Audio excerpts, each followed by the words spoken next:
tiempo en Radio Libertad.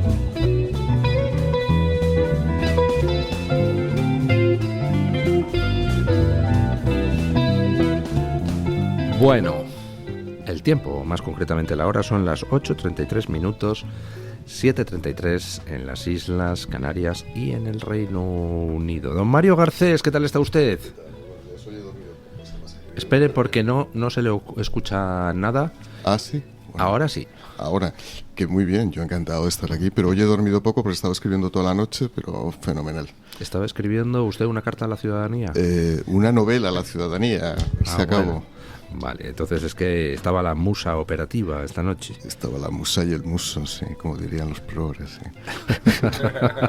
Don Víctor Lenore, ¿qué tal está usted? Pues, genial, encantado de volver otra vez aquí. Bueno, usted, don Víctor Lenore es una persona siempre sonriente, es una cosa que me maravilla. Hoy en día se está perdiendo la sonrisa en Occidente, estamos todo el día con cara de cabreo. Don Víctor Lenore no, don Víctor Lenore está mondado de la risa y todavía no he logrado averiguar por qué.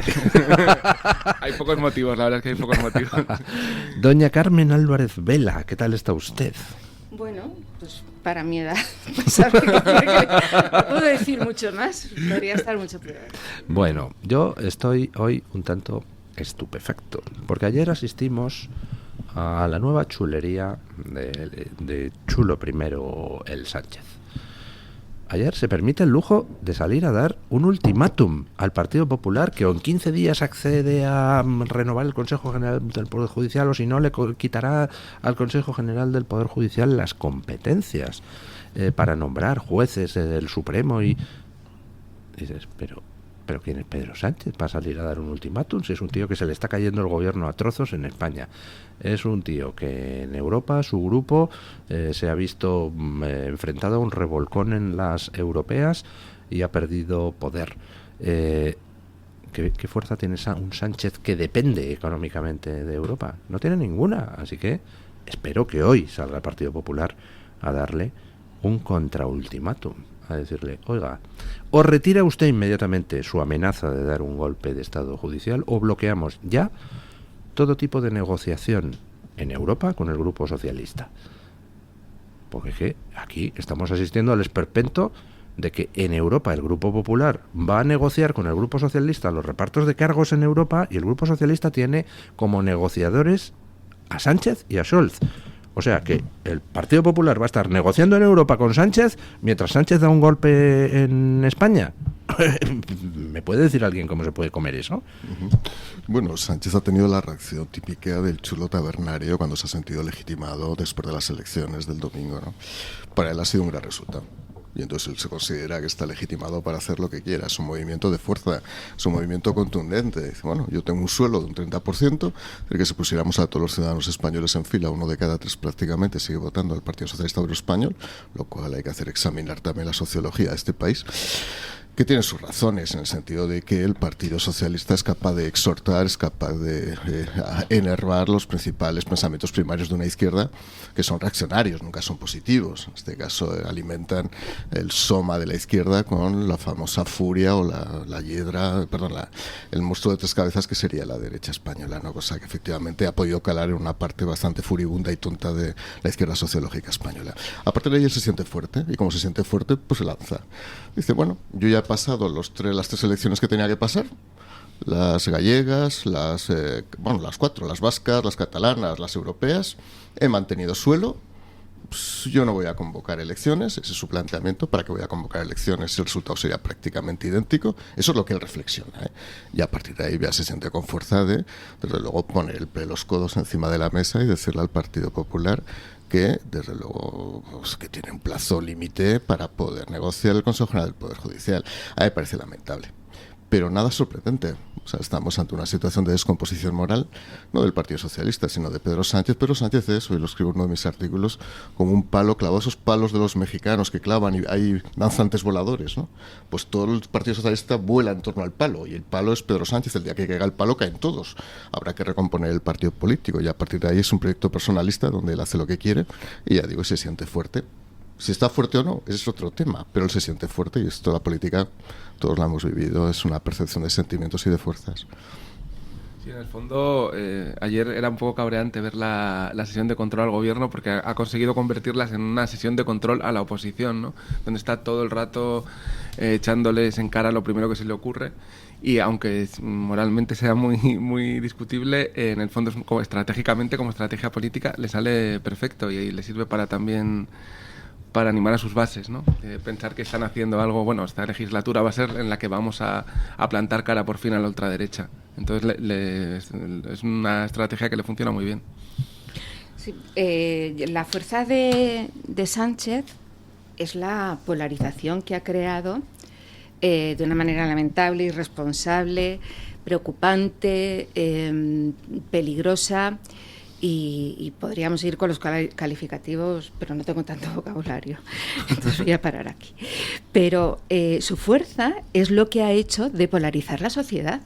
Lo que a nosotros nos espanta y nos horroriza, porque somos personas medianamente responsables y creemos que la política no está para eso, no está para enfrentar a los ciudadanos y eso, lo que a nosotros nos parece lo peor, lo peligroso, es su fuerza.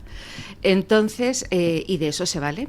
Por eso va creciendo y se va comiendo a Sumar, se va comiendo a Podemos, de manera que entre ellos se maten, pero él va cogiendo y respeta a los partidos ya, como dicen, ultramontanos, pero vamos, ultramontanos, que son los separatistas y eso, ellos lo respetan. Con ellos no, menos con RC, no se disputa mucho su voto, ¿no? Dice, no, nosotros coexistimos y somos un bloque, los separatistas y yo.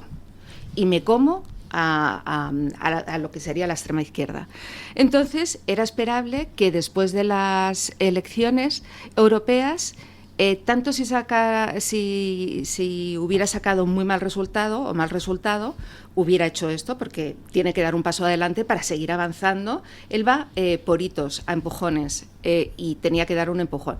Pero si encima, como ha dicho don Mario, que me parece, o sea, tiene un suelo altísimo, o sea, cuanto más burradas hace, más va creciendo.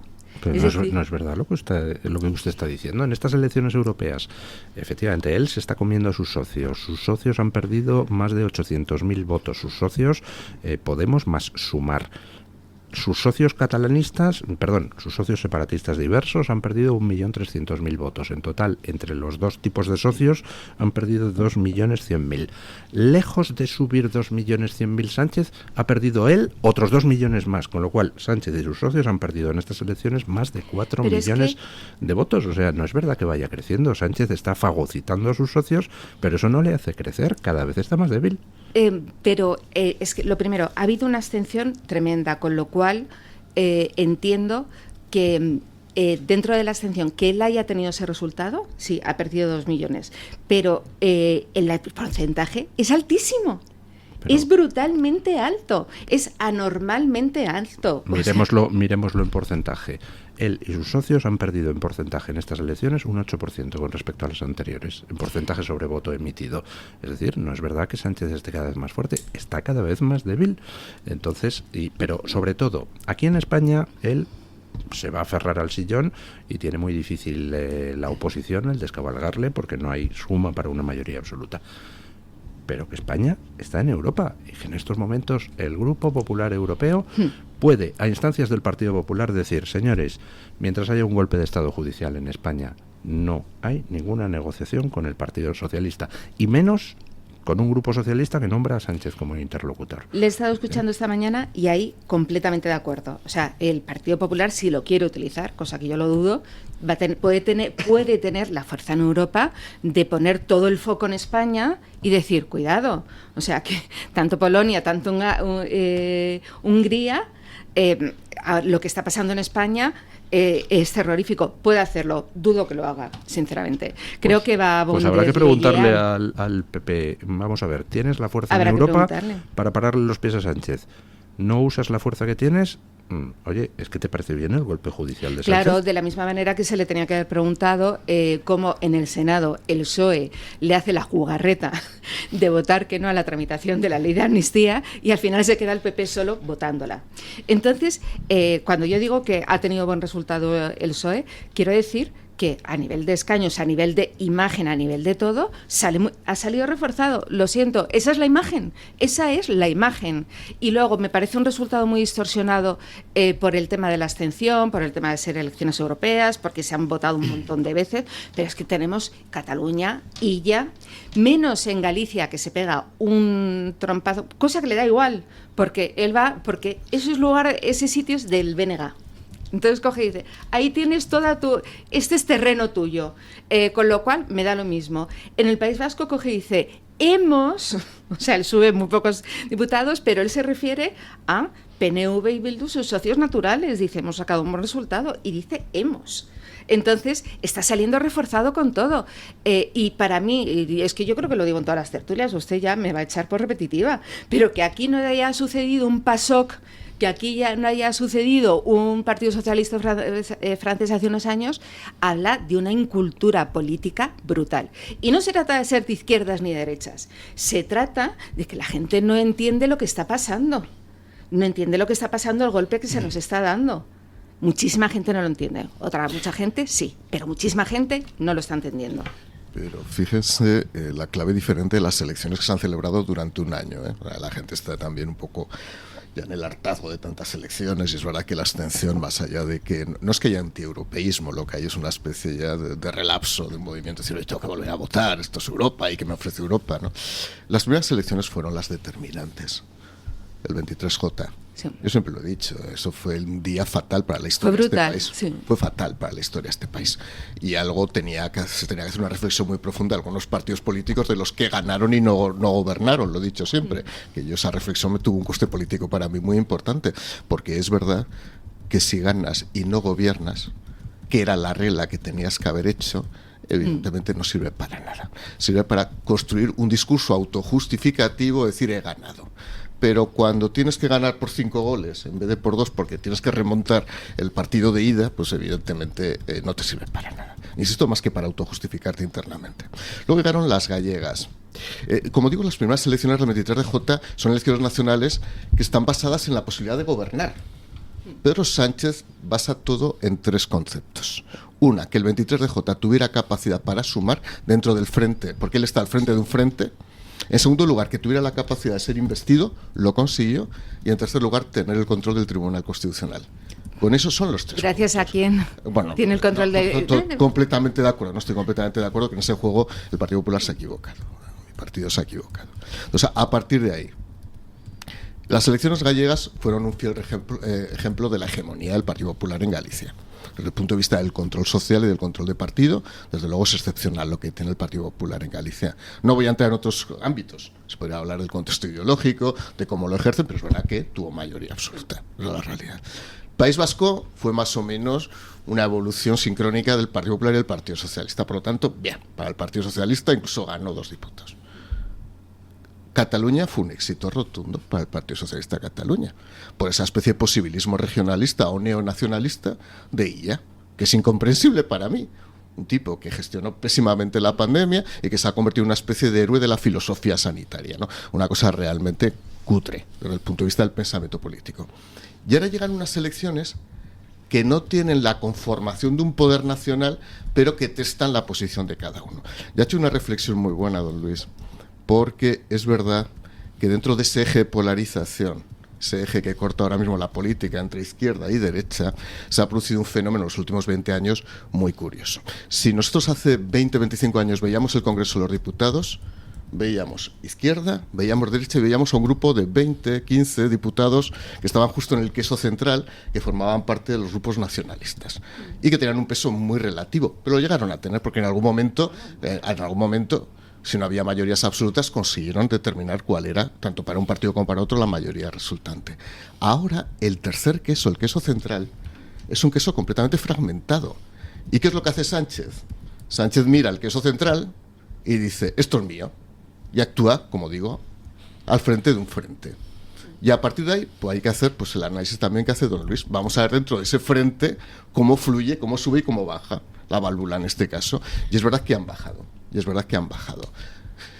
A la vez que han bajado, que es por fagocitar parte de Sumar, con esa izquierda también biliosa que había querido formar, un poco más radical, pero que pretendía de alguna manera cooptar lo que había sido el voto de Podemos, que se iba desintegrando. Es verdad que sigue sorprendiendo que un 30% de los votantes españoles voten al Partido Socialista, con la que está cayendo. Después de Koldo, después de la ley de amnistía, después de todo lo que está ocurriendo. Da igual, o sea que... Begoña en pleno auge. Hermano, por eso que si dice ahora, pues ahora vamos a hacer una ley cooptando también el Consejo General del Poder Judicial. Pues no hay problema, pues ahí se seguirá el suelo del 30%, ¿no? Entonces hay que pensar cuáles son las claves de por qué se mantiene ese 30% de eso. Sí. Cuando Sánchez hace la valoración de las elecciones, él no habla ni de votos, ni de crecimiento, ni de sostenerse, sino de que son el Partido Socialista que mejor ha aguantado en toda Europa, ¿no? Y entonces eso, que a lo que él se agarre, que es verdad, también nos dice cómo está el socialismo en Europa, ¿no? Para que Pedro Sánchez sea el referente, como en el último congreso que hicieron en Málaga, que le miraban con admiración, como este hombre que bien lo lleva, sí. Significa que se está desmoronando totalmente. Yo creo que el tema de fondo grande de estas elecciones europeas es cómo la izquierda se está desmoronando y aparece una derecha cada vez más actual, más joven y más moderna. Por ejemplo, el caso de Jordan Bardella en Francia. Y bueno, y el caso de Alvise también es varones de 18 a 24 años que votan masivamente a un partido que no estaba en el menú de mucha gente. No, pero es que los hombres a esa edad son muy maduros, ¿eh? Incluso ¿Cómo que a esa edad? O sea, los hombres somos siempre muy inmaduros. He dicho incluso más allá, pero no he querido hacer sangre, estoy en total minoría. Pero bueno, ahora la voz de una mujer vale 3 veces más, cuidado. Sí.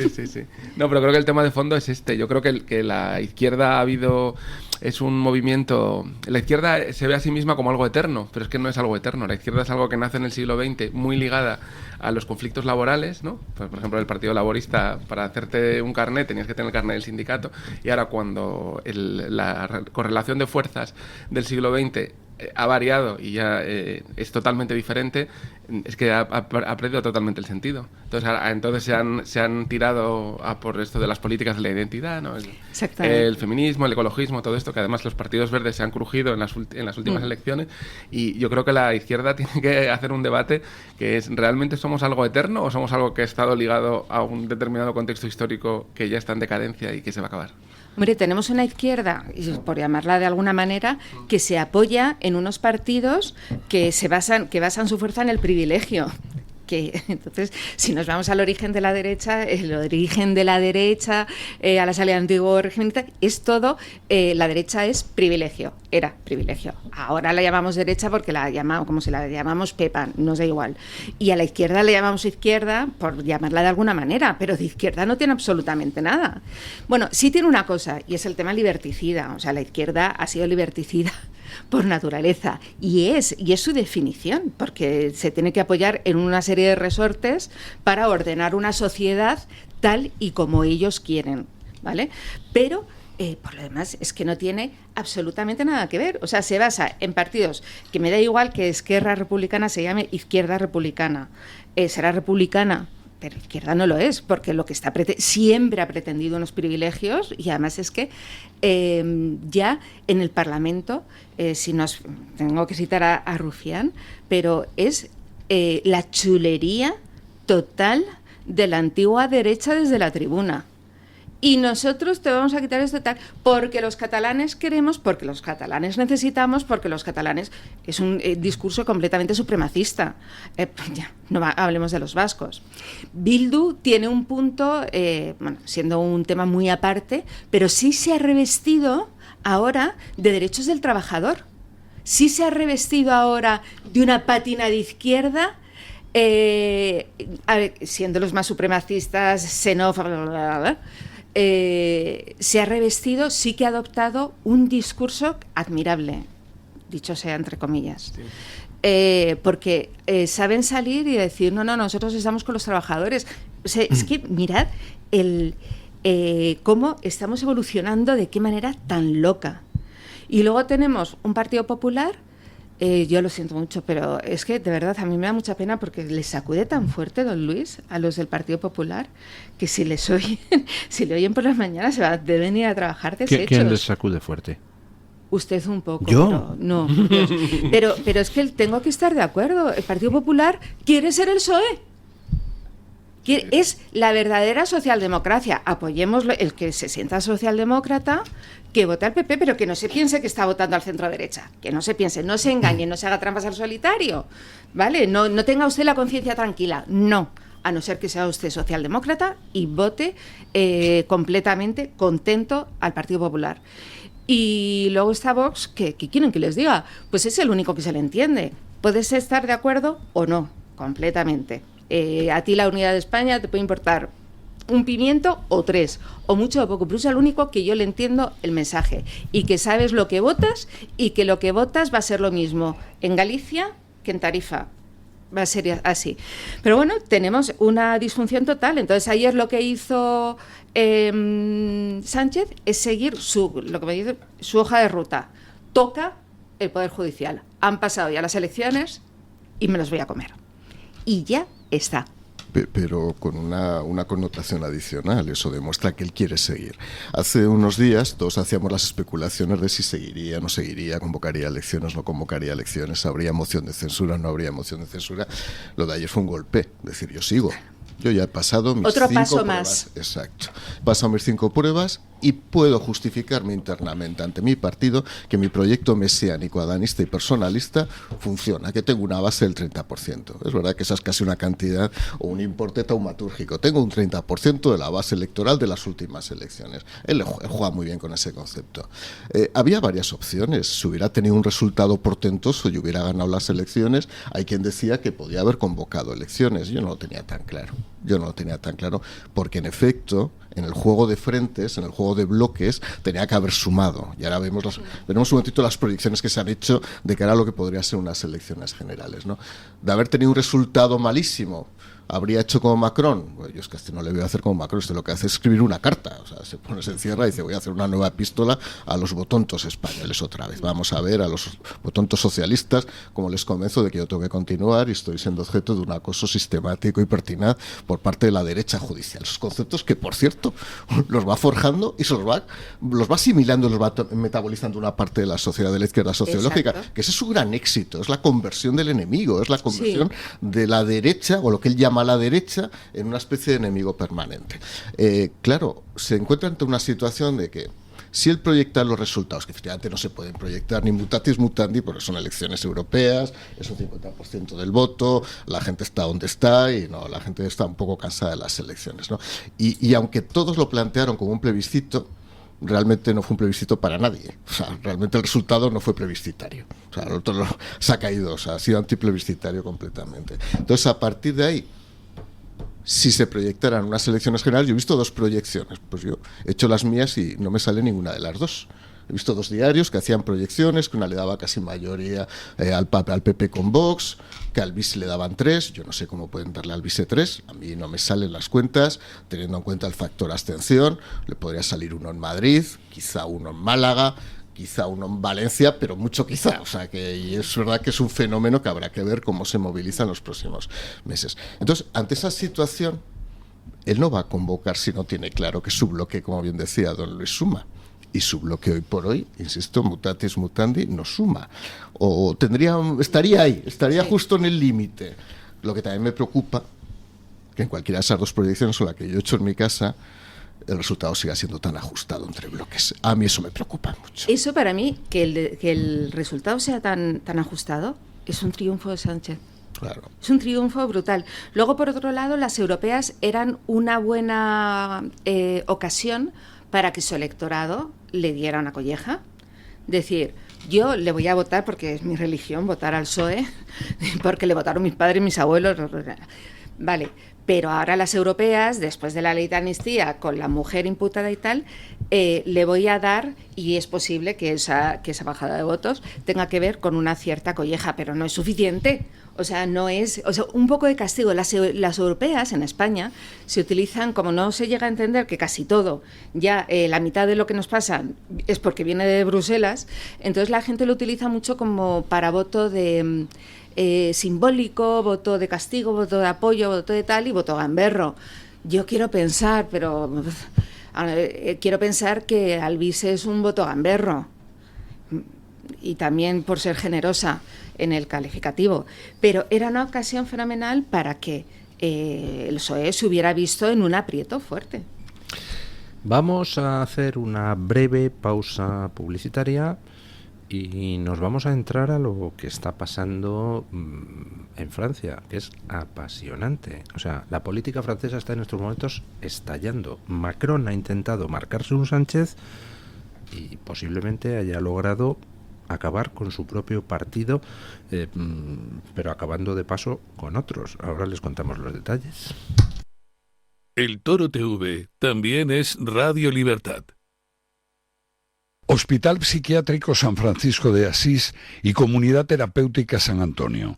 Infórmese en el 952 20 14 64 de Málaga o en www.hospitalsanfrancisco.com. Escápate del calor de Madrid y ven al restaurante El Torreón, en la cima del Monte del Pardo. Las mejores carnes y pescados desde 40 euros, vino incluido. Carne picaña brasileña y lomo de buey, auténticos. Disfruta de su famosa paella con langosta y de grandes vinos y licores, en sus amplísimos salones climatizados y terrazas, cocina abierta de 11 de la mañana a 1 de la noche, parque infantil, gran parking, restaurante El Torreón, naturaleza a 10 minutos de Madrid. Reservas en restauranteeltorreón.com. Comienza tus mañanas en libertad. Radio Libertad. La doctora Iradier, especialista del Instituto de Microcirugía Ocular, IMO, Grupo Miranza, realiza en Madrid cirugía premium de presbicia y catarata. Si desea eliminar sus gafas de vista cansada o nota que con la edad pierde visión, la doctora Iradier le realizará el tratamiento para recuperar la agudeza visual y nitidez de la juventud, con la mejor lente intraocular y la técnica más segura y eficaz. Doctora Iradier en IMO, Grupo Miranza. Teléfono 910-783-783. Calle Valle de Pinares Llanos 3, Mirasierra, Madrid. ¿Dolores lumbares o cervicales afectan tu día a día? Descubre la solución perfecta en Centro DAX, la descompresión axial vertebral. Tratamiento sin cirugía con profesionales certificados SpineMed. Evita 3 de cada 4 cirugías de columna gracias a esta tecnología innovadora. Formamos parte de una gama de servicios integrales, incluyendo especialidades médicas, fisioestética, fisioterapia avanzada y pilates 3D. Con más de 7.000 pacientes tratados con éxito desde 2007, ofrecemos seguridad y evolución constante. Centro DAX, expertos en salud y líderes en tu bienestar.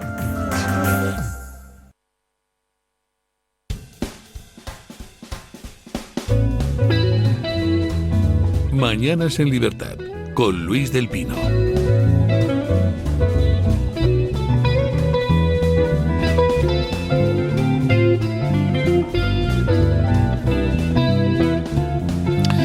Bueno, recapitulando lo que ha pasado en Francia, que es el primer sitio donde los resultados de las elecciones europeas están dejándose sentir a lo bestia. En Francia ganó el partido de Marine Le Pen arrasando, o sea, tuvo más votos en toda Francia, en todas las circunscripciones, salvo en algún ayuntamiento suelto y en lo que es el núcleo del Gran París. En el resto es que todo el mapa era del color del partido de Marine Le Pen, ganando con más votos que el segundo y el tercero juntos, que eran el partido de Macron y los socialistas unidos a la gente de la plataforma de Glucksmann. Bueno, el caso, que ante eso, ¿cómo ha reaccionado Macron? Pues dice, me marco un Sánchez, que después de las elecciones autonómicas y municipales del año pasado, dijo, sí, pues redoblo la apuesta, convoco elecciones generales para el 23J. Bueno, pues Macron ha pretendido hacer lo mismo y ha convocado elecciones generales, pues un poco para también sacar el espantajo de la ultraderecha. Ojo, que fijaros que Marine Le Pen, cómo ha ganado, hay que unirse todos contra la extrema derecha. Y entonces resulta pues que la jugada tiene todo el aspecto de que le va a salir mal, porque por lo pronto, a su derecha, a la derecha de Macron, entre Marine Le Pen y él, hay un partido que es el equivalente al Partido Popular en Francia, que se llama Los Republicanos. Bueno, pues que el Partido de los Republicanos ha estallado esta semana por los aires porque su presidente ha pactado con Marine Le Pen y una parte significativa del partido no quiere, y el electorado de ese partido está dividido a mitad. Y entonces han expulsado al presidente, pero el presidente dice que le han expulsado de manera ilegal y que se van a enfrentar en los tribunales. Bueno, que el partido ha estallado por los aires. Pero es que también Marine Le Pen ha hecho que estalle el otro partido competidor que tenía en su ámbito, que era el de Éric Zemmour, un partido que se llama Reconquista, donde estaba la sobrina de Le Pen, Marion Maréchal. Bueno, pues también está estallando por los aires porque Marion Maréchal ha dicho que quiere un acuerdo con el partido de Marine Le Pen y Éric Zemmour la ha expulsado, con lo cual Marine Le Pen ya ha hecho que estallen los dos partidos competidores que había en la derecha. Pero es que por la izquierda se le han unido todas las izquierdas y los verdes y toda la parafernalia a Macron en una cosa con un nombre muy original, Frente Popular. Y entonces resulta que ahora van a ir a las elecciones con una especie de frente de derechas liderado por Marine Le Pen, un Frente Popular en la izquierda y Macron ahí en medio. Y según las proyecciones últimas, que las trae hoy Le Figaro, de los 675 escaños que hay en la Asamblea Nacional Francesa, 636 se los van a jugar en la segunda vuelta Marine Le Pen contra el Frente Popular, con lo cual Macron, como mucho, de los 675 escaños de la Asamblea, va a poder ganar, si se dieran muy bien las cosas, en más o menos 40 circunscripciones. Así que el desastre puede ser monstruoso para Macron, gane quien gane, porque o controla la Asamblea Nacional Marine Le Pen o la controla el Frente Popular. Bueno, yo reconozco que estoy disfrutando con con este Sánchez que se ha marcado Macron. Hay una cosa muy significativa, que es que Macron ha dado una rueda de prensa pidiendo un pacto contra los extremismos. Se entiende mucho mejor si lo que está pidiendo es un pacto contra la democracia. O sea, la gente ha votado, ha dicho lo que quería y lo que está revelando es que él defiende el elitismo. Cuando se habla de élites globalistas, que la gente te mira como si fueras un conspiranoico, ahí se ve claramente qué es lo que hace. Cuando pierden el respaldo popular, dicen, no, hay un problema de extremismos, nos tenéis que votar. No, extremismos no, hay dos programas políticos diferentes y la gente ha preferido uno y tú no te resignas a eso. A ver, Francia es un paradigma. Francia, lo que es el juego de partidos políticos, representa parte de lo que es el corazón político de Europa. Si hace unos 20 años, si fueran a decir que Marine Le Pen, la hija de Le Pen, iba a tener casi un 35% de los votos, nadie se lo habría creído. ¿Qué ha pasado en Francia? ¿Qué está pasando en otros países? ¿Qué está pasando en España? Con diferentes niveles de aceleración. Eso hay que analizar los aceleradores de cambio social, ¿no? En Francia, evidentemente, se han producido unas pulsiones sociales, demográficas, poblacionales muy importantes. Y la sociedad francesa ha reaccionado ante esas pulsiones. Eso de la transculturización como un concepto buenista de la izquierda ya no cuela. Ya no cuela. Por cierto, en España todavía cuela, sí. Que es lo curioso. Por eso digo que los aceleradores funcionan de manera relativa y a unos niveles de verdad de velocidad muy diferentes, ¿no? Yo sinceramente es que creo que Macron se ha equivocado, no fue consciente de lo que podía ocurrir. Los fenómenos cuando se precipitan en política pueden ser muy rápidos. Esto no es la España de Sumar y de Yolanda Díaz, que es una cosa patética y de pequeño recorrido muy alicorta. Lo que ha pasado en Francia efectivamente es un estallido absoluto. ¿Qué puede ocurrir? No lo sé. Me imagino que se concentrará más voto por parte de la derecha y por parte del partido que ha expresionado en torno a Marine Le Pen, y que el resultado puede ser extraordinario para Marine Le Pen en un momento determinado, sobre todo en la segunda vuelta, ¿no? Insisto que Francia es un paradigma, pero presenta diferencias con España. Aquí la aceleración, el ritmo de aceleración es diferente. Vamos a nuestra bola. Vamos a nuestra bola con un ritmo diferente, ¿no? Porque el esencialismo de derecha aquí lleva un ritmo diferente. ¿Por qué?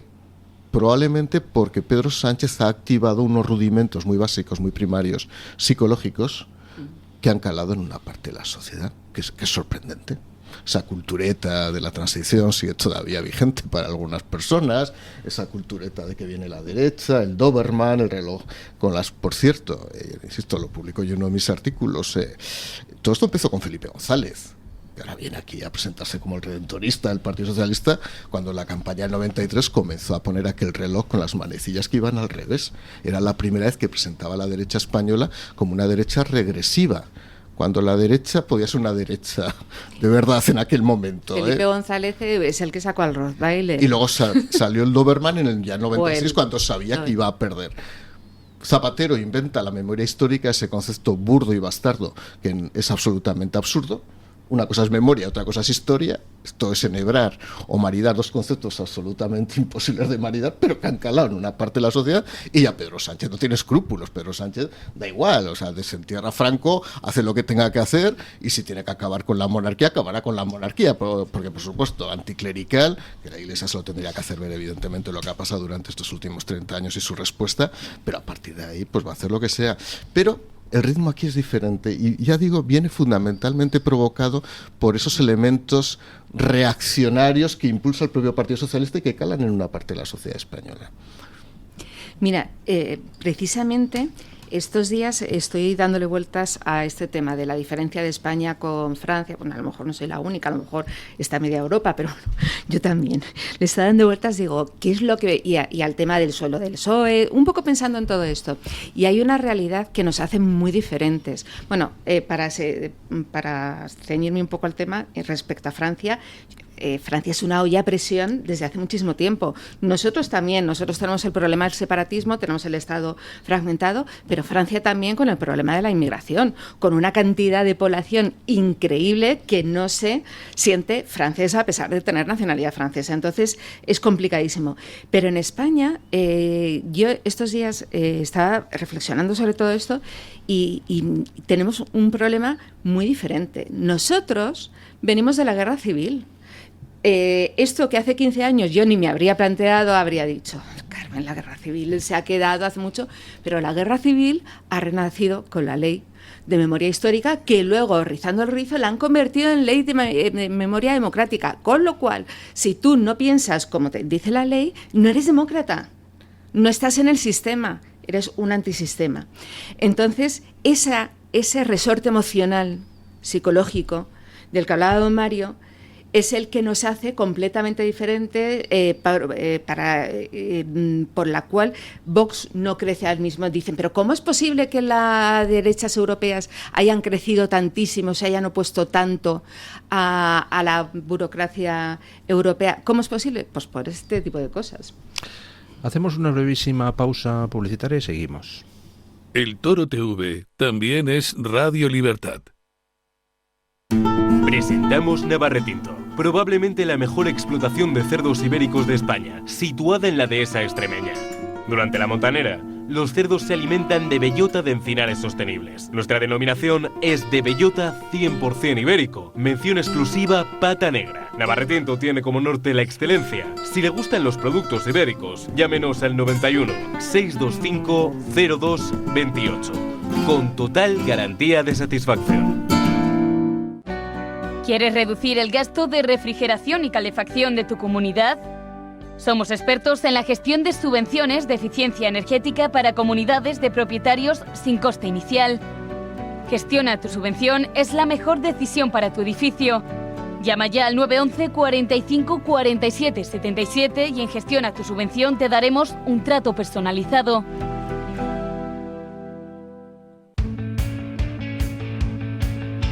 Disfruta de la radio, del medio de comunicación más creíble.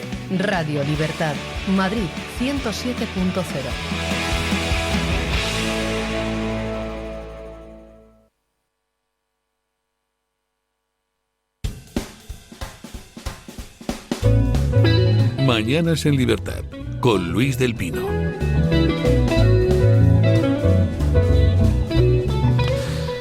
Bueno, si interesante está el panorama en Francia, en Alemania no lo está menos. O sea, en Alemania el galletón que se ha metido el gobierno semáforo, que lo llaman gobierno semáforo porque está formado por los rojos, los verdes y los naranjas, es decir, los liberales. Bueno, pues el galletón que se ha metido en las europeas el gobierno semáforo ha sido espectacular. Es que el Partido Socialista allí ha quedado reducido a la tercera posición por detrás de una extrema derecha, la de la AfD, que pasa de 1 a 16 eurodiputados y que ha ganado las elecciones en todo el este de Alemania. O sea, es espectacular. Y en el resto de Alemania, en todo el oeste, ha ganado el equivalente al PP allí, que es la CDU-CSU. Bueno, problema que hay ahora mismo. Pues que si antes tenían mal la cohabitación entre los miembros del gobierno semáforo, ahora la tienen todavía peor, porque claro, cuando estás a la baja empiezas a pegarte por intentar no bajar demasiado y no quedar mal ante tus electores. Y tienen que ponerse de acuerdo los liberales y los verdes, junto con el Partido Socialista, en cómo narices aplicar los recortes presupuestarios para el presupuesto que tienen que presentar antes del 3 de julio. Y para colmo, hay un fenómeno que yo espero que don Víctor Lenore nos comente, que es que la izquierda, el Podemos de allí, el Sumar de allí, que es Die Linke, resulta que hace unos años tenía una presidenta que era Sarah Wagenknecht, que dijo, oiga, los que somos de izquierda tenemos que estar contra la inmigración irregular, porque el principal sufridor de esa inmigración irregular es el obrero alemán. Bueno, pues la echaron del partido. Se ha montado su propia plataforma y en estas elecciones europeas ha duplicado a Die Linke en número de diputados, con lo cual acaba de nacer una izquierda que llaman rojiparda, que es extrema izquierda pero anti-inmigración. Bueno, un cacao, pero maravillado. Sí, es muy interesante el fenómeno de Sarah Wagenknecht, porque es lo que caracteriza, yo creo, a la derecha europea actual es su elitismo, ¿no? O sea, aunque se supone que defiendan a los trabajadores, en realidad están apoyando todas las medidas con la excusa, pues, por ejemplo, del ecologismo, un montón de medidas que afectan gravemente a la capacidad de las familias para llegar a fin de mes. ¿La derecha europea, dice usted, o la izquierda europea? No, la izquierda, vale. que se ha apuntado al ecologismo, y como esta causa religiosa lo justifica todo, pues si eso dificulta que las familias trabajadoras lleguen a fin de mes, pues que no lleguen, porque sí, es más vamos, importante el planeta, ¿no? Íñigo Errejón en un Tesla de 60.000 pavos. Que es donde se han dado los verdes la galleta estas elecciones. Yo creo que en España hubo pulsiones como para hacer una izquierda rojiparda también, pero fueron atajadas, ¿no? Como por ejemplo Julián Guita, que en sus últimas entrevistas ya decía, yo es que siempre soy comunista y de Izquierda Unida, pero siempre he sido José Antoniano. ¿Decía eso Julián Guita? Sí, Julián Guita lo ha dicho. Yo soy José Antoniano. Las caras de don Mario. Bueno, puede serlo, podría serlo. Bueno, ¿sabe usted que yo entrevisté una vez a Julio Anguita? La verdad es que fue una entrevista deliciosa. Y entonces ahí, en un momento determinado, no sé cómo surge, dice, si me quiere usted insultar, me dice Julio Anguita, llámeme progre. Dice, yo no soy progre, yo soy rojo, ¿no? Y me pareció una frase acertadísima, pero efectivamente no es lo mismo ser rojo que ser progre. Claro, es el cambio que ha hecho la izquierda, de posiciones de izquierda a posiciones progresistas. Y bueno, a Jorge Bestringe también, que es una persona a la que yo creo que hay que reconocer ahora, porque muchos de los problemas que están convulsionando la Unión Europea, él llevaba hablando de esto desde los años 90 y la ha estado estigmatizando de una manera muy mezquina, además, o sea, simplemente, sí, muy mezquina, sí, usando, como tú dices, argumentos guerra civilistas, ¿no? Como no es un facha y tal. Yo creo que la teoría esta de la excepción española yo no la acabo de comprar, ¿no?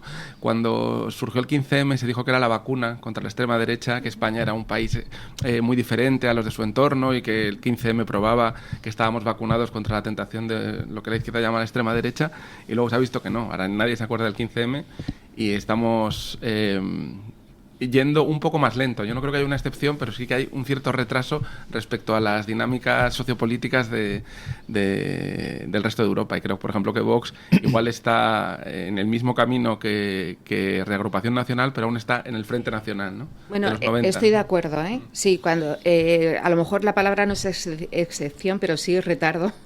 No me refiero al de los votantes, que algunos también. Hay unos tiempos diferentes, pero también tiene que ver. Pero me estoy llevando la contraria, me voy a llevar la contraria a mí misma, porque estoy diciendo... ¿Acaso me contradigo? Que decía Walt Whitman. Yo me contradigo, pero me contradizco a todas horas. Contengo multitudes. Claro. Sí. Contengo multitudes. Sí. Pues, Doña Carmen también contiene multitudes. No se pueden imaginar. Y es que yo estoy diciendo, claro, es que nosotros venimos de una guerra civil. Sin embargo, en Alemania vienen de algo muchísimo más terrorífico que como sociedad les ha marcado, que es la etapa del nazismo, y sin embargo ahora vemos que la llamada extrema derecha, la AfD, ha subido una barbaridad. Y eso hace unos años era impensable. Alemania parecía absolutamente vacunada. Pero también es cierto que tiene mucho que ver el nivel de inmigración, que tiene mucho que ver que tengas en tu entorno. Por ejemplo, el otro día estaba mirando los resultados del Ejido y Vox tenía era el más votado. Entonces, claro, digo, es que desde determinados barrios de España, municipios y tal, es muy cómodo coger y decir, es que la inmigración, ¿cómo os ponéis con la inmigración?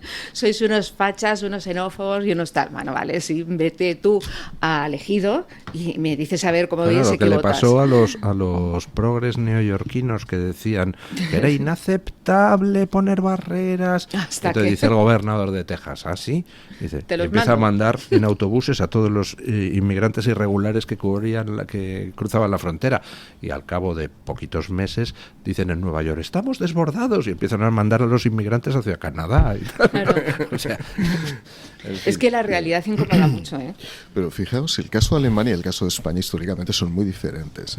En España hubo una guerra civil, una división entre hermanos, donde acabó, vamos a ver, a partir de la transición rigiendo ese principio de división entre vencedores y vencidos. España es un país de pasado imprevisible para el Partido Socialista. El Partido Socialista nunca sabe qué va a pasar. De pasado imprevisible, sí, qué bonita frase. Es así, pero nunca se sabe qué va a pasar. Segundo, El Partido Socialista ha conseguido que el pasado sea imprevisible. ¿Lo puedo tuitear luego como pues, mío? Vale. Sí, pues yo regalo las perlas sin problema. Yo las vendo. No hay problema. ¿Y eso que es liberal?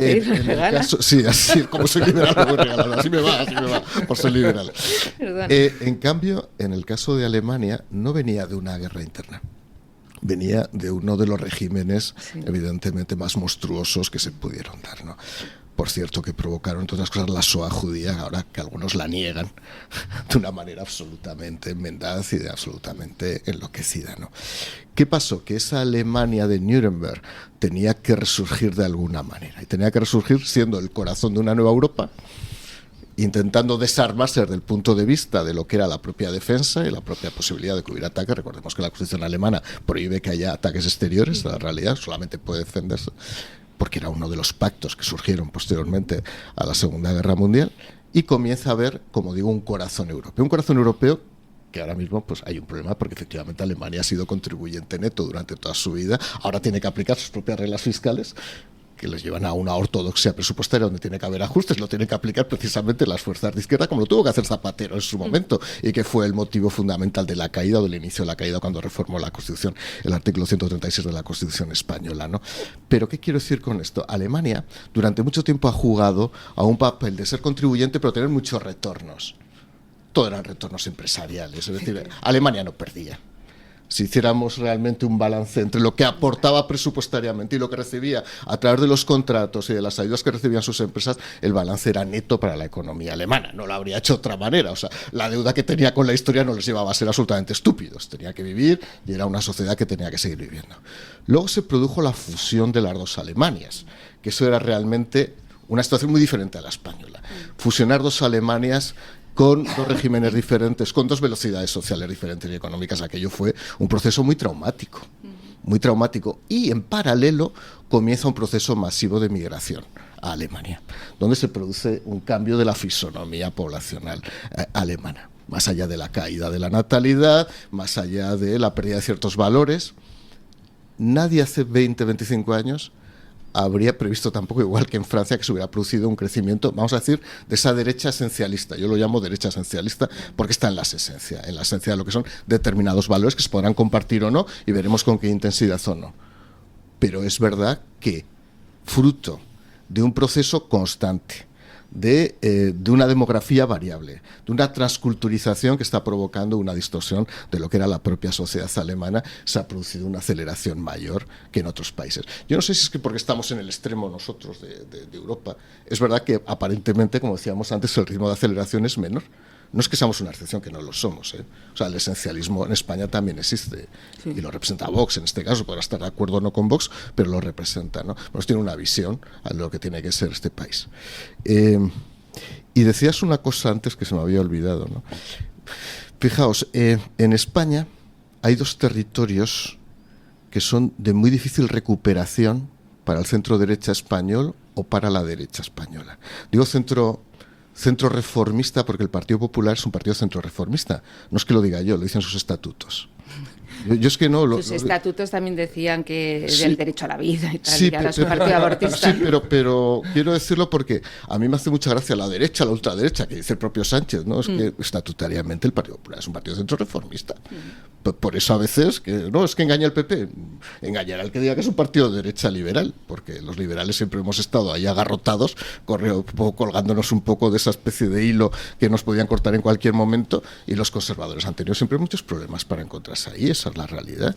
Y luego es verdad que hay momentos en que las cabritas saltan al otro lado, a la socialdemocracia, fundamentalmente en políticas sociales. Pero hay dos territorios en España, que son País Vasco y Cataluña, donde sociológicamente es muy difícil revertirlo a corto plazo, muy complicado, fruto esencialmente de la involución educativa, de los mecanismos de control cultural, de los mecanismos de control educativo, y yo no veo una gran progresión, ha habido un avance evidentemente, incluso en estas elecciones europeas ha habido algunos distritos de Barcelona que los ha ganado el PP, que ya, ha habido 4, que ya no deja de ser sorprendente. Los altos barrios de Barcelona, algunos han sido ganados por el Partido Popular, pero avanzan de una manera muy lenta. Tú hablabas de Bildu, yo lo he compartido con ellos en el Congreso de Diputados, en primer lugar tenían un pacto de no agresión con el PNV. ¿A quiénes? En lo que eran las Cortes Generales. Esquerra y Junts no, Esquerra y Junts ahí se tiraban directamente las navajas porque controlan menos los movimientos. Pero en ese sentido, tú hablabas de inteligencia. Ojo, Bildu, que es la infamia moral absoluta, se ha movido inteligentemente. Sí. Y es verdad que parte de sus representantes ya venían del movimiento comunista, a pesar de que evidentemente eran contemporizadores con el terrorismo, por supuesto, que eso era la jugada. No os desdobléis porque estáis mintiéndonos. Vendrás del movimiento comunista y había unos cuantos de Matute al otro, al gordito, y evidentemente lo que hacían era también contemporizar. Pero gracias a eso han ido comiéndose la izquierda. O sea, parte de los votantes socialistas del País Vasco ahora votan a Bildu, pero de buenas familias. Sí, no de malas familias, o sea, de familias de clase media alta que han votado a izquierda, ahora deciden votar a Bildu. Ahí se está produciendo un fenómeno que, insisto, como la educación sigue siendo un instrumento de programación mental, es muy difícil de revertir. Y esas situaciones en otros países no se producen. Entonces, Sánchez juega con eso, juega con Cataluña, juega con el País Vasco. Él es un dominador del tablero, del Monopoly, ahora Navarra. Pues yo le compro todo el discurso, pero con una matización al final. La educación no importa nada, no sirve al final más que para manipular a la sociedad en una medida cada vez más pequeña. ¿Qué es lo que salen pensando los jóvenes adolescentes del colegio? ¿Lo que les han enseñado en el colegio? No. Lo que les han enseñado es su familia, sus amigos y sobre todo, y cada vez más, los medios de comunicación alternativos. Ahora son TikTok, Instagram, Facebook, Twitter, los que hacen YouTube, los que hacen que el adolescente salga del colegio pensando de una determinada manera. Y lo vemos muy claramente en datos como esa especie de reacción antifeminista que se detecta en la juventud, sobre todo en los chicos que salen de los colegios echando pestes de la ideología feminista y se rebelan en algunos colegios contra los profesores, y sobre todo en que Vox es precisamente en ese segmento de la población más joven donde está experimentando su mayor crecimiento. En los segmentos mayores de población, mayores de 65, arrasan el PP y el PSOE. Le doy la razón y concluyo.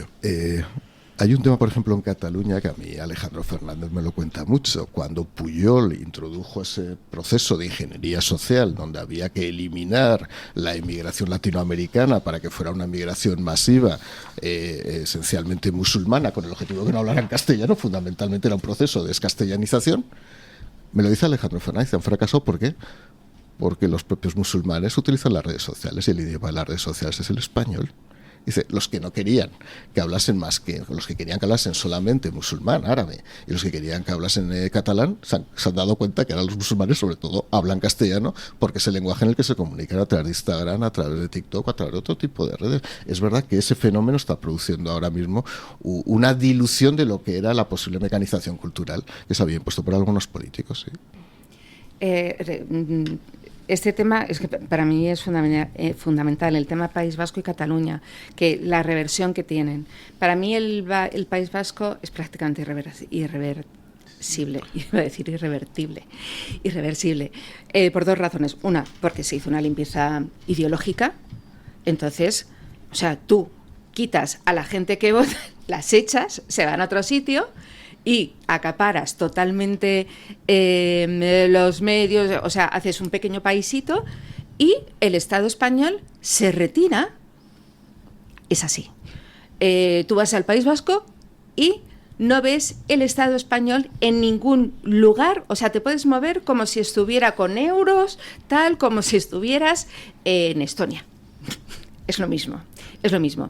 Cataluña tiene una diferencia maravillosa todavía, y es que hay la mitad de la población, o un 48, un 47, o un 52, no lo podemos saber porque hay un grado altísimo de abstención, que todavía se revela y se planta. O sea, que es muy consciente, muchos te dicen, no lo hemos visto, incluso ha habido una cooperación, si quieres, durante años. ¿Por qué? Porque mientras había el llamado oasis catalán y encima venía dinero y encima había autopistas y encima te ponen cuatro estaciones de AVE, pues se vive bastante bien. Ahora bien, cuando ya toda esa gente ya empieza a ser su totalitarismo, lo empiezas a ver en tus hijos, lo empiezas a ver en tu trabajo, lo empiezas a ver tal, entonces ya coges y reaccionas. En Cataluña ha habido una reacción. ¿Se está yendo gente? Sí, es cierto, pero todavía hay una reacción importante. Pero todavía hay un engaño muy grande, que es el PSC. De manera increíble, todavía hay gente que sigue votando PSC, porque hace años en las autonómicas votaban mucho PSOE y en las autonómicas no votaban tanto PSC. Es decir, la gente todavía era un poco más inteligente. Todavía era consciente que el PSC siempre ha sido nacionalista. Durante todo el libro de Iván Vélez, siempre lo recomiendo, Nuestro hombre la hacía. Léanlo, porque les van a explicar cómo el PSC fue de una importancia tremenda para la transición luego española y para muchas de las cosas que están pasando, y era nacionalismo puro y duro. Y ahora el PSOE ha sido absorbido en gran parte por el PSC a nivel nacional, pues ya no digamos a nivel catalán. Pero bueno, todavía tenemos ahí, cuando Inés Arrimadas gana, eso es un hito histórico. Y esa base social no se ha hecho nacionalista.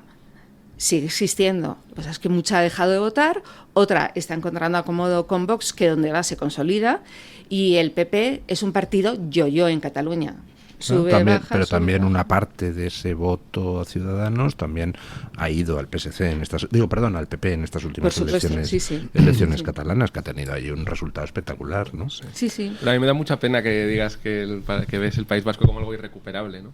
Creo que no. Lo digo con muchísima tristeza. Ya, con mucha pena. Yo creo que por eso los partidos que se llaman de extrema derecha han cogido esta palabra que es reconquista, que sirve para muchos niveles y para muchas situaciones, que es que esto es una batalla cultural muy frontal, y que como no haya cambios sustanciales, pues sí es irrecuperable. Pero lo que hay que hacer ahora es qué cambios sustanciales qué medidas habría que tomar para que eso no lo demos por irrecuperable. Yo no creo que sea irrecuperable en absoluto. Es que lo curioso del País Vasco es que el hecho diferencial se sustenta en el dinero de los demás españoles, a través de la estafa del pufo vasco, que no es que conceptualmente esté mal, es que está calculado de manera que somos los demás españoles los que estamos subvencionando al País Vasco con cantidades astronómicas que hacen que, por ejemplo, haya más dinero, el doble de dinero para educación por alumno en el País Vasco que en otras zonas de España.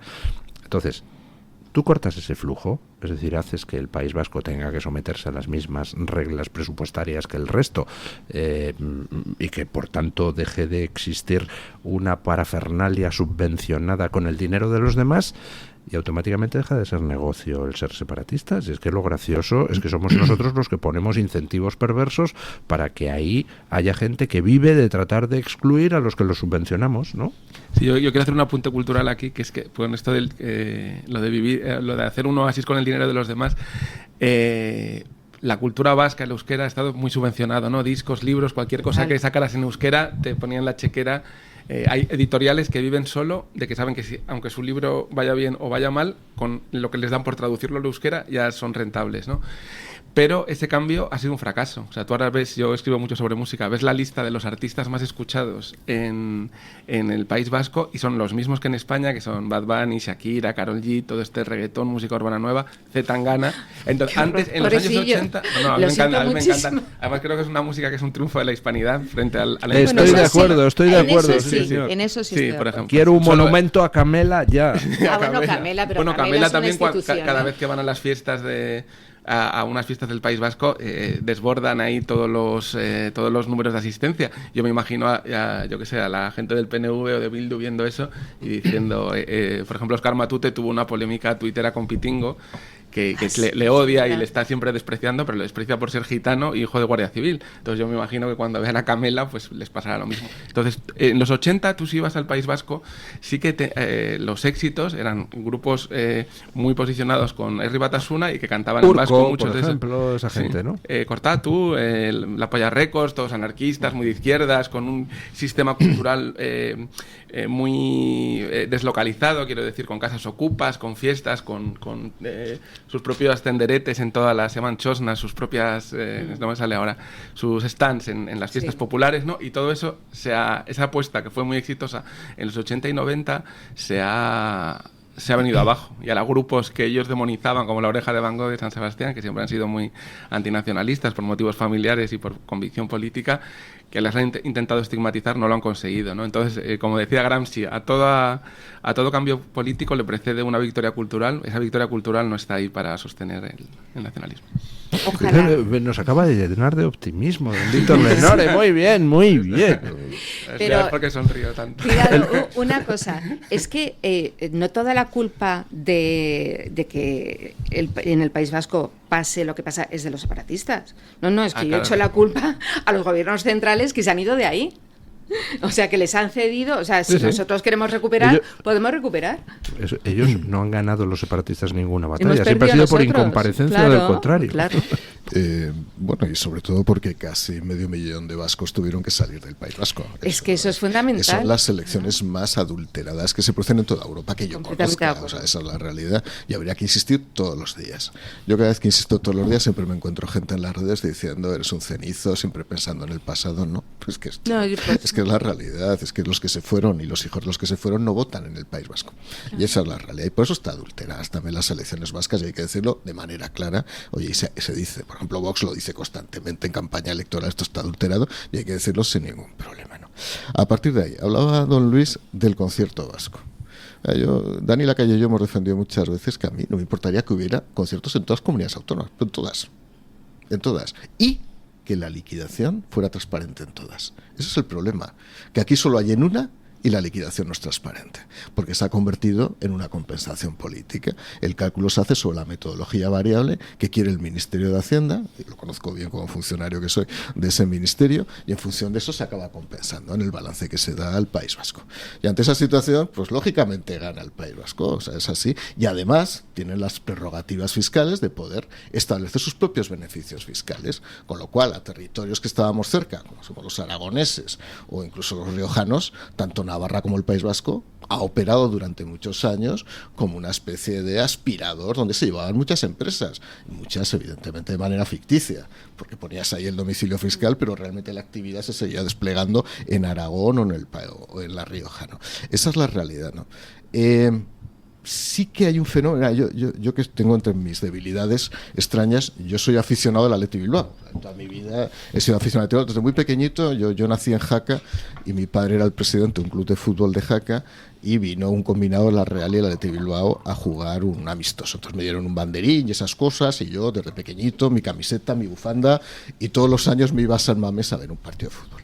Ahí me hacía mucha gracia, porque yo cada vez que iba al campo de fútbol, la gente alrededor no sabía quién era, este tío dónde ha salido, ¿no? Pues esos te observan, ¿no? Como si fueras una especie de bicho raro, ¿no? Y al final aquí está el infiltrado policial. Exacto, tal cual, y cuando me tengo el alete yo me levantaba, me empezaban a dar ya, toma la bota, toma el bocadillo, pero hasta que no aparecías como uno de ellos, no. Pues sorpresas que da la vida, ¿no? Hoy el portero de la selección española, lo sabe muy poca gente, es hijo de un guardia civil y una archana, de una mujer que es archana. Algo está cambiando también. Por cierto, el único equipo que juega con 11 españoles en la Liga Española es el Athletic Bilbao. Eso me hacía mucha gracia siempre el titular de ABC, cuando venía aquí a jugar al Athletic Bilbao, decía, por fin viene el único equipo que juega con 11 españoles, cosa que les molestaba mucho en Bilbao, como no podía ser de otra manera, ¿no? Algo está cambiando. Incluso, fíjate, desde el punto de vista cultural, los Obaboa, que ya no tienen tanto éxito como tenían en los años 90, en los años 80, hay unos cuantos autores que quisieron promocionar y la verdad es que no han tirado porque al final cuando impones el euskera como una forma de lengua, pues al final a la gente le cuesta, la gente prefiere leer, pues yo que sé, a cualquier otro escritor, a Carmen Mola, que es lo que es, pero bueno, directamente, que es un guion cinematográfico sin pena ni gloria, a mi buena amiga Luz Gabas, ¿no? Algo está cambiando. Pero es verdad que en ese cambio Bildu ha sido inteligente, insisto, inmoral hasta las trancas, pero inteligente, porque se ha dado cuenta que podía comer una parte de esa izquierda socialista y se la está comiendo. Por eso gana elecciones, eso puede ganar elecciones. En este caso quedó. Y han hecho una imagen, se han construido una imagen, Merchait Purua, que me parece siniestra, pero se lleva de maravilla con la prensa. O sea, es que tú la ves por los pasillos del Congreso. Le han dado premios. Y es que, sí, le ha dado premios. Bueno, es que la PP. Solo hay una casta más desprestigiada que la casta política en este país, que es la casta periodística. Sí. La APP es algo, la Asociación de Periodistas del Parlamento, parlamentarios, o sea, es que son para llorar y verdaderamente les vemos todas las semanas lo que sucede en esa sala y es terrible. Bueno, tenemos unos pocos minutitos para debatir lo que está pasando en Cataluña, porque en Cataluña, si en Alemania hay confusión, en Francia hay caos. Lo de Cataluña es pues una especie de enigma metido dentro de un caos que a su vez está en una confusión. Porque, ¿qué es lo que va a pasar? ¿Va a ser Illa presidente o no va a ser Illa presidente? Pues no se sabe, porque en estos momentos ERC también corre el riesgo de estallar por los aires con un sector partidario de llegar a los acuerdos con Illa y otro sector que está imponiendo acuerdos con Puigdemont y que incluso está dispuesto, encabezado por Marta Rovira, a ir a provocar nuevas elecciones a las que acudirían con una lista conjunta los de Puigdemont con los de ERC.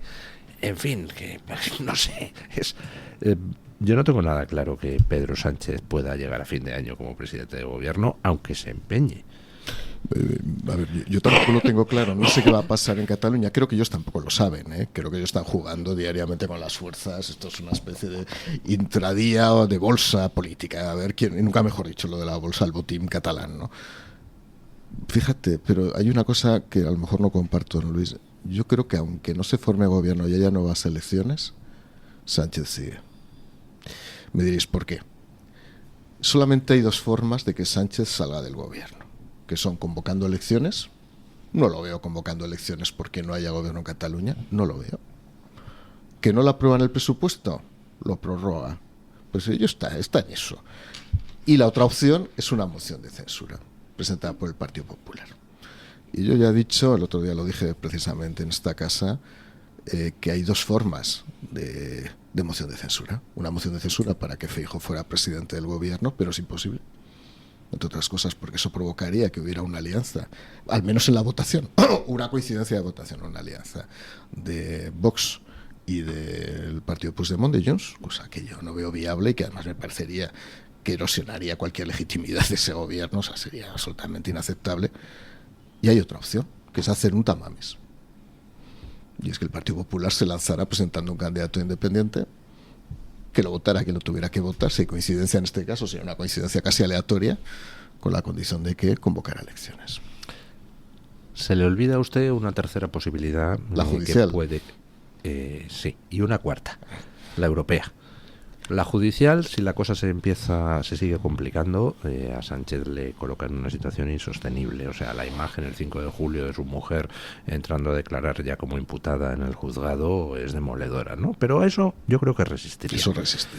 Pero hay una cuarta a la que no resistiría. Vamos a ver, si Sánchez ha llegado hasta aquí, es porque desde Europa hay una señora que se llama von der Leyen, que es del Grupo Popular Europeo, no olvidemos, que le ha consentido a Sánchez todo, incluso no dar cuentas de en qué se está gastando el dinero que recibe.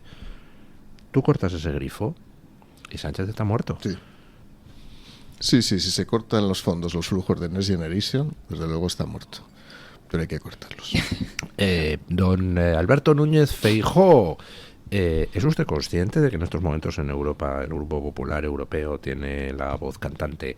Puede pactar a su derecha con quienes tampoco quieren ver a Sánchez y por tanto está usted en disposición de exigir a su grupo que exija que a Pedro Sánchez se le pidan las cuentas exhaustivas de todo el dinero gastado y que si no se le pueden cortar los fondos y provocar su caída?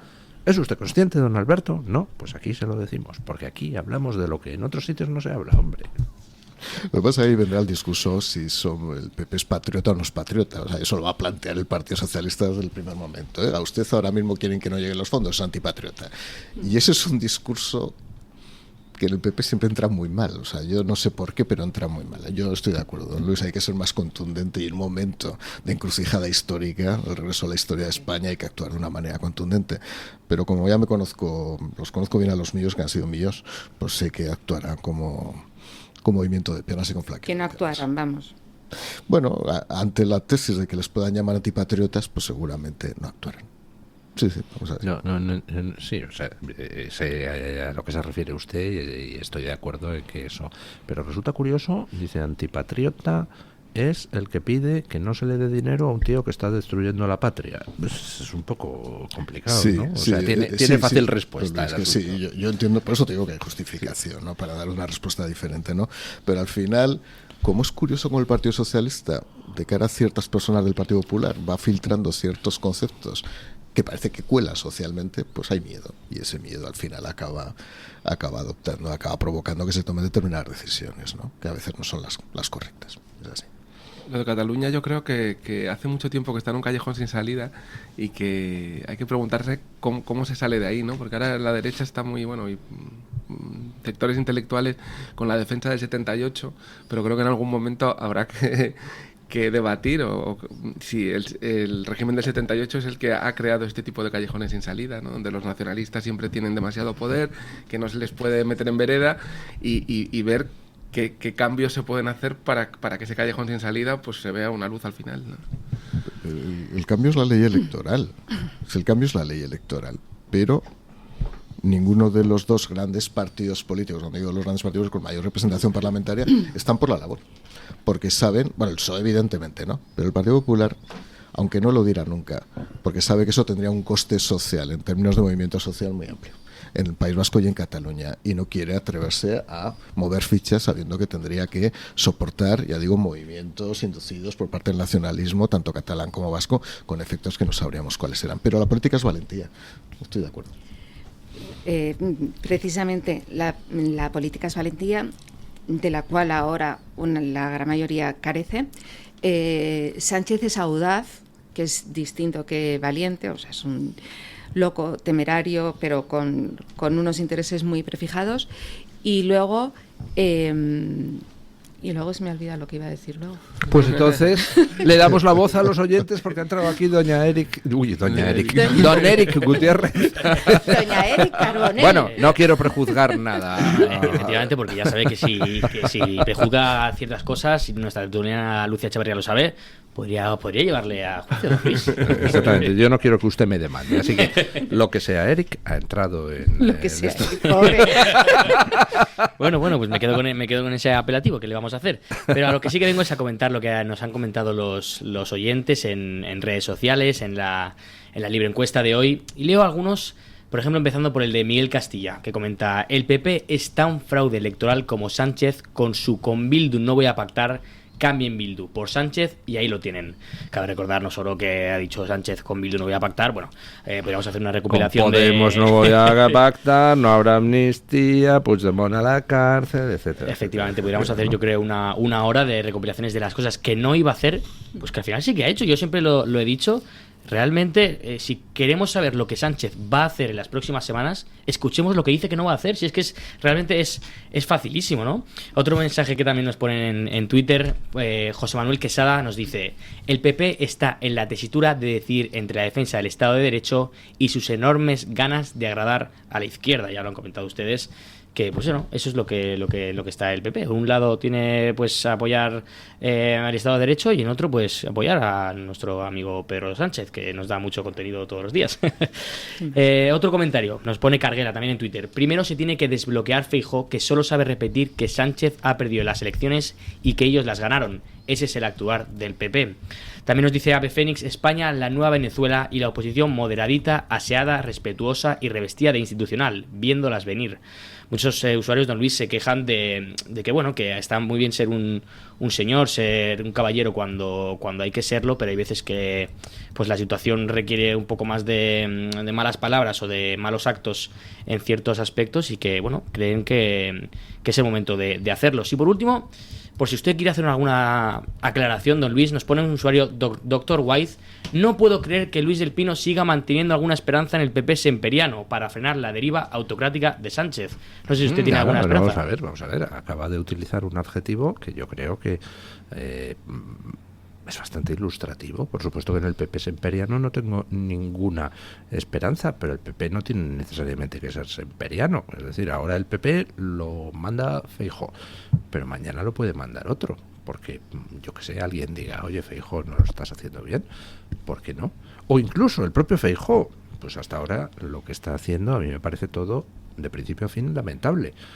Pero a lo mejor resulta que mañana ve lo que está pasando en Francia con el Partido Popular, que está estallando por los aires, lo que está pasando en Alemania con una extrema derecha en ascenso que empieza a ser un problema para el Partido Popular de allí, lo que está pasando en Italia, donde ya es el Vox de allí el que manda sobre el Partido Popular de allí, y a lo mejor Feijóo pues dice, caramba, la inteligencia requiere variar el rumbo y dejar de hacer chorradas, ¿no? Así que, ¿por qué no voy a tener esperanza en que Feijóo cambie de opinión o en que alguien cambie a Feijóo en el PP? ¿Existen esas posibilidades? Sí, pues entonces queda esperanza. Pues ahí lo tiene Dr. White. Si tenía alguna duda de por qué don Luis del Pino tiene alguna esperanza en el PP, pues la aclaración creo que deja claro los motivos por los que la tiene. Si quiere, don Luis, vamos con la libre encuesta de hoy, que les preguntábamos a los oyentes: ¿cree usted que el Partido Popular Español debe bloquear en Europa todo pacto con los socialistas mientras Sánchez no acepte que los jueces puedan elegir a los miembros del Consejo General del Poder Judicial?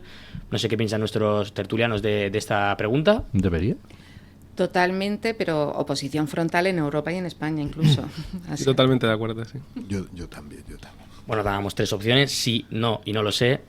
Y hay que decir que los oyentes están en consonancia con ustedes. Creen el 97% de las personas que han respondido a la encuesta creen que sí, solo un 2% creen que no, y solo un pequeñito 1% pues no sabe si tiene que ponerse el PP en un lado, en el otro. Bueno, pues que no saben. 97% piensan que sí. 97%, efectivamente.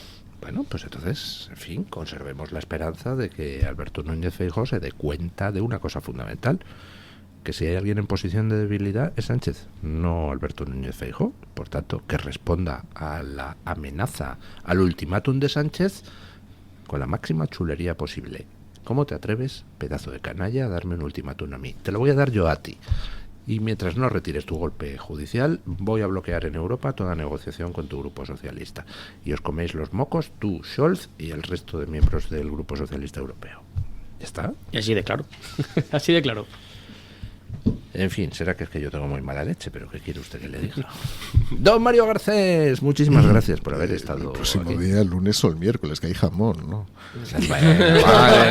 A ver, equipo, anotad, Mario Garcés, la próxima semana que vengan los días buenos. Lo dejo anotado.